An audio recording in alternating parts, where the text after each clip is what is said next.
დევნილთა შემწეობის თანხების რეფორმის პროექტის ირგვლივ, რომელზეც ტოლოსა და განსახლების სამინისტრო ამჟამად მუშაობს, ხელვარება არ ცხრება. რეფორმის მოსამზადებელ დოკუმენტში განხილულია რამდენიმე ალტერნატივა თუ როგორი უნდა იყოს დევნილთათვის 45 ლარიანი შემწეობის გაცემის ახალი წესი. საპროტესტო აქციები გაიმართა ტოლოსა და განსახლების სამინისტროსთან. არასამთავრობო ორგანიზაციებისა და დევნილი საზოგადოების წარმომადგენლები გამაფრთხილებელ აქციაზე იმ ცვლილებებს აპროტესტებდნენ, რომლის თანახმადაც იგეგმება დევნილთა მიზნობრივ სოციალურ პროგრამებზე გადაყვანა და მათი ნაწილისთვის 45 ლარიანი დახმარების გაუქმება. აქციის მონაწილეები მოითხოვენ, რომ ტოლოსა და განსახლების სამინისტრომ შეწყვიტოს შემწეობის თანხების სისტემის ახალ მოდელზე მუშაობა. წინააღმდეგ შემთხვევაში პერმანენტული აქციებით იმუქრებიან. იძულებით გადაადგილებული პირები საქართველოს პრემიერ-მინისტრისგან ჯგუფის შექმნას მოითხოვენ, რომელიც დევნილთა საცხოვრებელი და სოციალური პრობლემების მოგვარების კუთხით ახალ კონცეფციას შეიმუშავებს. ჩემი აზრით, ეს არასწორი გადაწყვეტილება არის და ამ ფორმატით, ამ ფორმაში არ უნდა იყოს მიღებული ასეთი რეფორმა. გადასახედია ჩემი აზრით. კომპლექსური საკითხებზეა საუბარი, რომ ეს დახმარებაც რომ მოიხსნას და ზოგს ბინებითაც არ დააკმაყოფილონ, ზოგს სოციალურ სტატუსსაც არ აძლევენ, რომ იმას თურმე ლინოლეუმი აქვს და ტელევიზორი აქვს სახლში და ამიტომ თქვენო არ გეკუთვნითო. შეიძლება იმ ადამიანს 45 ლარი თვეში ბევრ საქმეს უკეთებს, პურის ფულია. ეს ყველაფერი რომ მოიხსნას, რას ვთავაზობს ამის მაგივრად. რაც გაურკვეველია.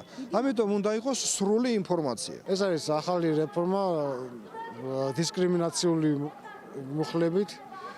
ვითხოვთ შეწყდეს ამ რეფორმაზე მუშაობა, ამ რეფორმის განხილვა.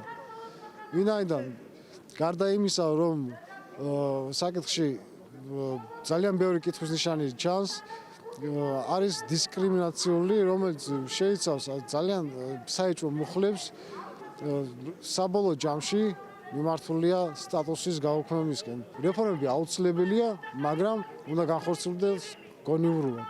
ეს არის გამაფრთხილებელი აქცია იმ შემთხვევაში, თუ კი არ გაითვალისწინებენ ჩვენს მოთხოვნებს, ჩვენ გამოვალთ უფრო ფართომასშტაბიანი აქციით. იმის მაგერად, რომ ხალხს ხელი გაუწოდონ დახმარების ხელი. ისინი ამ 45 ლარსაც უხსნიან, მე ვარ ცხინვალელი და ცხინვალის ხალხი დღესდღეობით იმიტომ ვდგევათ აქ, რომ ჩვენიდან დაიწყო ეს დევნილობა, ჩვენიდან დაიწყო ეს ლტოლვილობა, ჩვენ გამოვედით პირველები და დღესდღეობით აფხაზეთის ხალხს ნუ შეშინდებიან იმითი, რომ აი მარტო დარჩებიან და მარტო მოუწევთ ბრძოლა.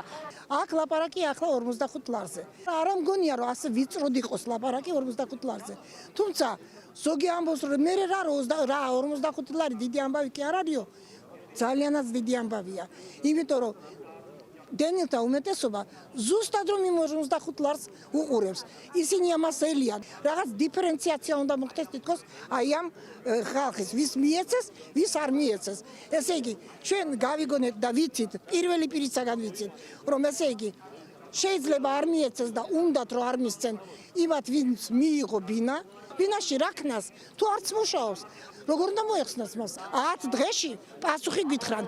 შეწყდეს საერთოდ ამას ლაპარაკი. ჯერ მიეცი ბინა, დააკმაყოფილე, ხალხი დაასაქმე, ცეცხლთან თამაშობენ. ხალხს აუხსნან სწორად, რისთვის აკეთებენ და ჩემ ხარჯზე ეხლა თქვენ რომ 90 ლარი რომ მოგცენ. ეს რა ამათი დამსახურება იქნება? არასე არ გამოვა. ეს რეფორმა არ არის. ეს არ არის რეფორმა. რეფორმა სახელმწიფო ხარჯით უნდა იყოს, არა ჩემი ხარჯით და უბრალო ხალხის ხარჯზე. ამიტომ უნდა შეწყდეს. არ შეიძლება ხალხის უბედურებაზე თამაში. ტოლოსა და განსახლების სამინისტროსთან აფხაზთა კრებისა და ნაციონალური მოძრაობის წარმომადგენლებმაც გამართეს საპროტესტო აქცია.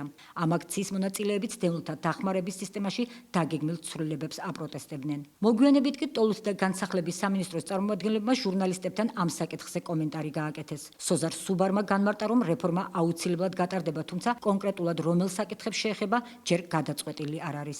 რეფორმა არის აუცილებლად გასატარებელი და გაღვატარებ, თუმცა რეფორმის კონკრეტული ფორმა როგორ იქნება, ჯერჯერობით ამის თქმა არ შეიძლება. შეძლებული ოჯახები ბევრი არიან, სწორედ მათი ფული მოხმარდება იმ დევნილებს, რომლებიც მართლა სოციალურად მძიმე მდგომარეობაში არიან. ეს ყველაფერი არის ჯერჯერობით სამუშაო და აქ აჩქარებას ჩვენ ნამდვილად არ ვაპირებთ.